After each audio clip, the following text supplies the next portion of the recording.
नमस्कार दोस्तों, आज का टॉपिक है यूपीएससी करंट अफेयर्स यानी यूपीएससी सामयिकी। कुल 10 सवाल हैं, हर सही आंसर पर 1 मार्क मिलेगा और एक सरप्राइज आज के बेस्ट स्कोरर को मिलेगा हमारे एक कोर्स का फ्री एक्सेस, तो एंड तक जरूर रुकिए। चलिए शुरू करते हैं। अब आता है सवाल नंबर 1। मई 2026 में भारत के फॉरेक्स स्ट्रेस के बारे में निम्न कथनों पर विचार करें। 1. रिजर्व्स 2 महीनों में लगभग USD 38 बिलियन गिरे। 2. यह गिरावट मुख्यतः आरबीआई द्वारा रुपये स्थिर करने के लिए डॉलर सेल्स, कच्चे तेल की बढ़ती कीमतों और गोल्ड के रिकॉर्ड आयात के कारण हुई। उपरोक्त में कौन सा से सही है? अब देखिए चारों ऑप्शंस। ऑप्शन ए केवल कथन 1, ऑप्शन बी केवल कथन 2, ऑप्शन सी कथन 1 और 2 दोनों, ऑप्शन डी न तो 1 नहीं 2। आपके पास 10 सेकंड्स हैं, सोचिए और सही आंसर चुनिए।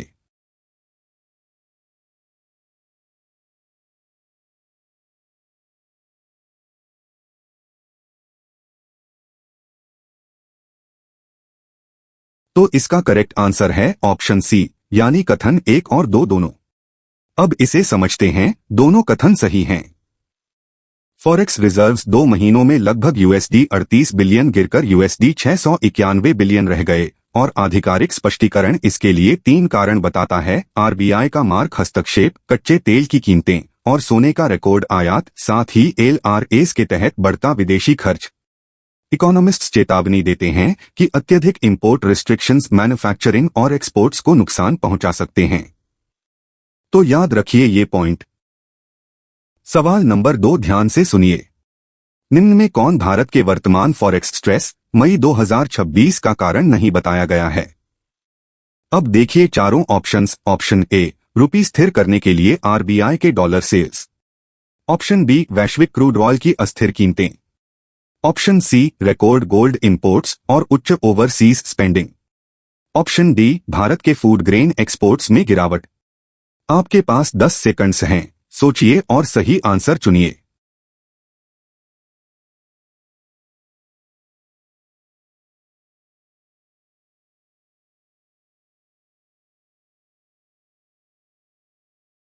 तो इसका करेक्ट आंसर है ऑप्शन डी यानी भारत के फूड ग्रेन एक्सपोर्ट्स में गिरावट।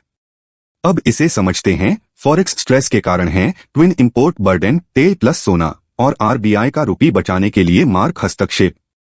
फूड ग्रेन एक्सपोर्ट्स में गिरावट को कारण नहीं बताया गया है।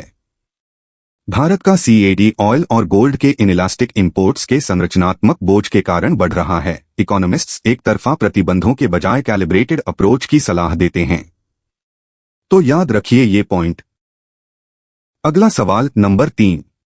भारत के रिवाइज्ड FDI SOP के बारे में निम्न कथनों पर विचार करें। 1. अधिकतम प्रोसेसिंग टाइमलाइन 12 वीक्स है।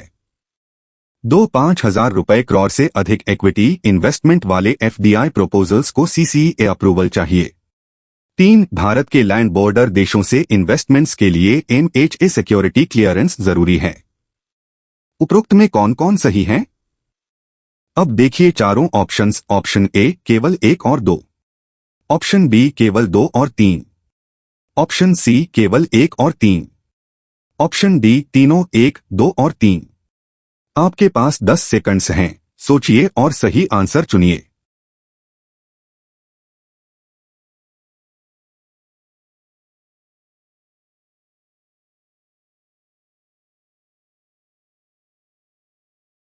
तो इसका करेक्ट आंसर है ऑप्शन डी यानी तीनों 1, 2 और 3।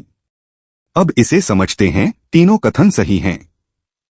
रिवाइज्ड SOP 12 वीक्स की मैक्स प्रोसेसिंग, पहले 10 सभी प्रोपोजल्स F5 पोर्टल बटा NSWS के माध्यम से पेपरलेस, 5,000 रुपए करोड़ से ऊपर के इक्विटी के लिए CCA की अप्रूवल, और संवेदनशील क्षेत्रों एंड लैंड बॉर्डर देशों चाइना, पाकिस्तान, बांग्लादेश, नेपाल, भूटान, म्यांमार, अफगानिस्तान के निवेशकों के लिए MHA सिक्योरिटी क्लियरेंस। तो याद रखिए ये पॉइंट। देखिए सवाल number 4। Kimberley process certification scheme KPCS किस अंतर्राष्ट्रीय इंस्ट्रूमेंट के तहत स्थापित हुई थी? अब देखिए चारों options. Option A UN general assembly resolution 55/56 वर्ष 2000, option B UN security council resolution 1593, option C UN general assembly resolution आधा वर्ष 1947। Option D UN security council resolution 1267। आपके पास 10 सेकंड्स हैं, सोचिए और सही आंसर चुनिए। और हाँ, अब तक आपने कितने आउट ऑफ 4 सही किए कमेंट सेक्शन में जरूर बताइए।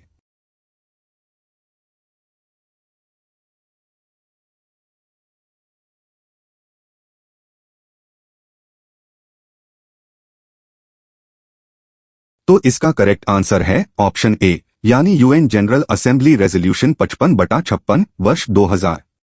अब इसे समझते हैं कि पीसीएस की स्थापना यूएन जनरल असेंबली रेजोल्यूशन 55/56 2000 के तहत हुई थी। इसका उद्देश्य कॉन्फ्लिक्ट डायमंड्स, जो विद्रोही समूह सरकारों के विरुद्ध सशस्त्र संघर्ष के वित्तपोषण के लिए उपयोग करते हैं, को वैध वैश्विक बाजार में आने से रोकना है।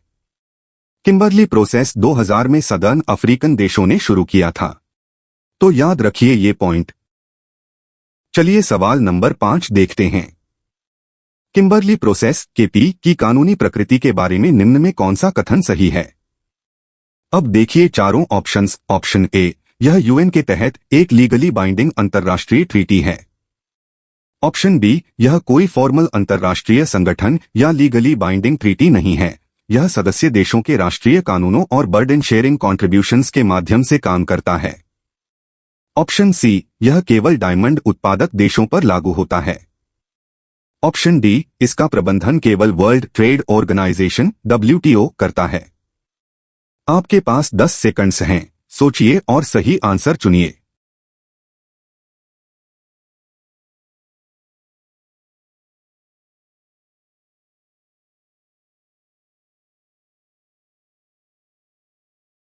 तो इसका करेक्ट आंसर है ऑप्शन बी, यानी यह कोई फॉर्मल अंतर्राष्ट्रीय संगठन या लीगली बाइंडिंग ट्रीटी नहीं है। यह सदस्य देशों के राष्ट्रीय कानूनों और बर्डन शेयरिंग कॉन्ट्रीब्यूशंस के माध्यम से काम करता है। अब इसे समझते हैं केपी कोई फॉर्मल अंतर्राष्ट्रीय संगठन या लीगली बाइंडिंग ट्रीटी नहीं है। यह सदस्य देशों की बर्डन शेयरिंग कॉन्ट्रीब्यूशंस, उद्योग और सिविल सोसाइटी के सहयोग से चलता है। इसके नियम राष्ट्रीय कानूनों नेशनल लॉज के माध्यम से लागू होते हैं, किसी बाइंडिंग अंतर्राष्ट्रीय कन्वेंशन के नहीं।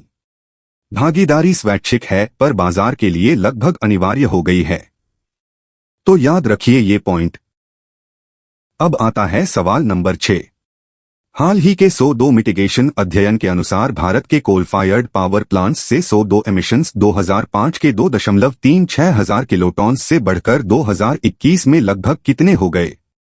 अब देखिए चारों ऑप्शंस। ऑप्शन ए 3.05 हजार किलोटन, ऑप्शन बी 5.05 हजार किलोटन, ऑप्शन सी 4.05 हजार किलोटन, ऑप्शन डी 6.05 हजार किलोटन। आपके पास 10 सेकंड्स हैं, सोचिए और सही आंसर चुनिए।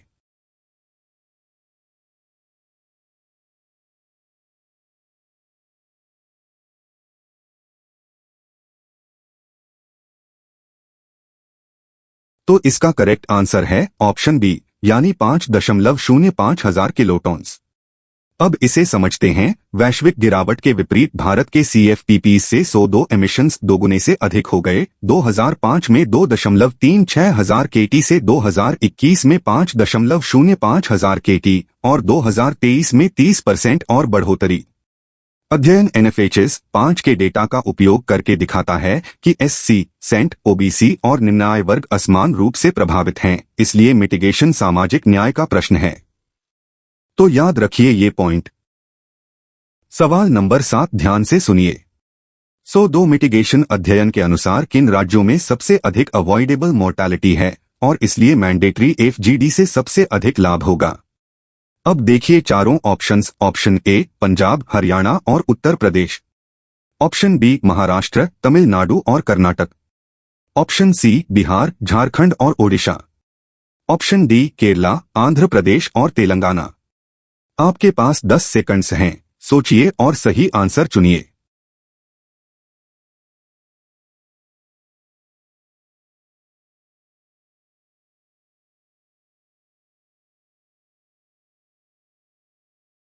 तो इसका करेक्ट आंसर है ऑप्शन बी, यानी महाराष्ट्र, तमिलनाडु और कर्नाटक।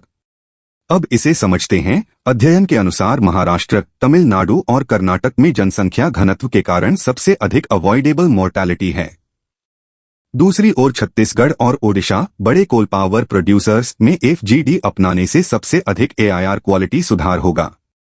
सेंटर ने जुलाई 2025 में एमिशन नॉर्म्स में ढील दी थी, जिसे शोधकर्ता वापस लेने का आग्रह कर रहे हैं। तो याद रखिए ये पॉइंट। अगला सवाल नंबर 8। औपचारिक प्रक्रिया के अनुसार भारत के chief of defence staff CDS की नियुक्ति कौन करता है? अब देखिए चारों ऑप्शंस। ऑप्शन ए केवल भारत के प्रेसिडेंट, ऑप्शन बी पार्लियामेंट में सीधे मतदान द्वारा, option C appointments committee of the cabinet ACC, जिसके अध्यक्ष प्राइम मिनिस्टर होते हैं, ऑप्शन डी डिफेंस मिनिस्टर, तीनों सर्विस चीफ से परामर्श करके। आपके पास 10 सेकंड्स हैं, सोचिए और सही आंसर चुनिए। और दोस्तों, यहां तक का आपका स्कोर क्या रहा? आउट ऑफ 8 में कितने सही? कमेंट्स में शेयर कीजिए। बेस्ट स्कोरर को फ्री कोर्स मिलने वाला है, याद रखिए।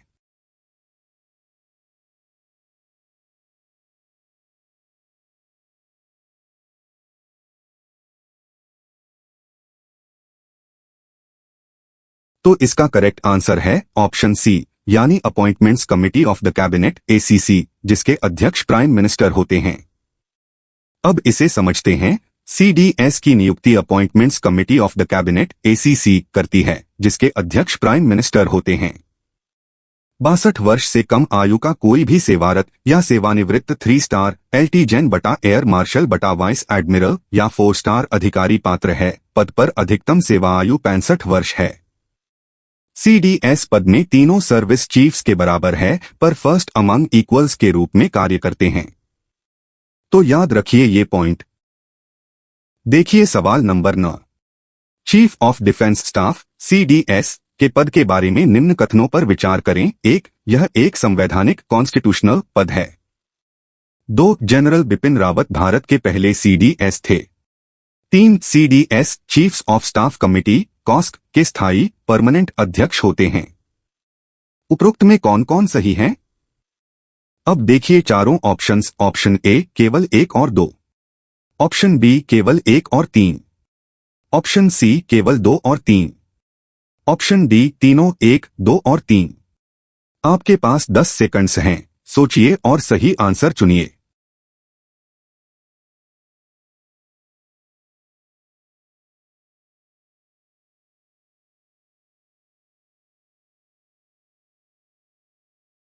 तो इसका करेक्ट आंसर है ऑप्शन सी, यानी केवल 2 और 3। अब इसे समझते हैं। कथन 2 और 3 सही हैं, कथन 1 गलत है। सीडीएस एक संवैधानिक पद नहीं है। यह दिसंबर 2019 में executive order department of military affairs notification से बनाया गया था और इंडियन ऑर्डर ऑफ प्रेसिडेंस में 23वें स्थान पर है। जैन बिपिन रावत जनवरी 2020 पहले सीडीएस थे। सीडीएस कॉस्क के परमानेंट चेयरमैन होते हैं, पहले की रोटेटिंग व्यवस्था के स्थान पर। तो याद रखिए ये पॉइंट। चलिए सवाल नंबर 10 देखते हैं। Chief of defence staff CDS के पद की स्थापना किन 2 प्रमुख समितियों की सिफारिशों पर आधारित थी? अब देखिए चारों options. Option A Kargil review committee 1999 और Shekatkar committee 2016, option B Sarkaria commission और Punchhi commission, option C Manohar Parrikar commission और Vajpayee committee, option D national crisis management committee NCMC और नरेश चंद्रा टास्क फोर्स। आपके पास 10 सेकंड्स हैं, सोचिए और सही आंसर चुनिए।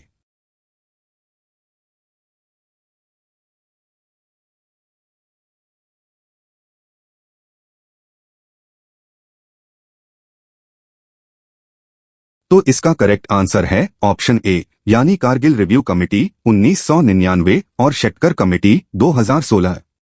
अब इसे समझते हैं। सीडीएस का पद कारगिल रिव्यू कमेटी 1999, जिसके अध्यक्ष के सुब्रह्मण्यम थे, और शेट्कर कमेटी 2016 की सिफारिशों के आधार पर स्थापित हुआ। दोनों समितियों ने कारगिल वॉर 1999 में सामने आए तीनों सेनाओं के समन्वय में कमियों को रेखांकित किया था। CDS department of military affairs के प्रमुख और डिफेंस मिनिस्टर के प्रिंसिपल मिलिट्री एडवाइजर होते हैं। तो याद रखिए ये पॉइंट। तो दोस्तों, आज की क्विज यहीं खत्म होती है।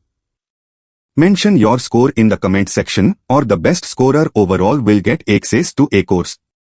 तो अपना स्कोर कमेंट में जरूर लिखिए, आउट ऑफ 10 में कितने सही हुए। वीडियो पसंद आई तो लाइक, शेयर और चैनल को सब्सक्राइब कर लीजिए। मिलते हैं कल नए टॉपिक के साथ।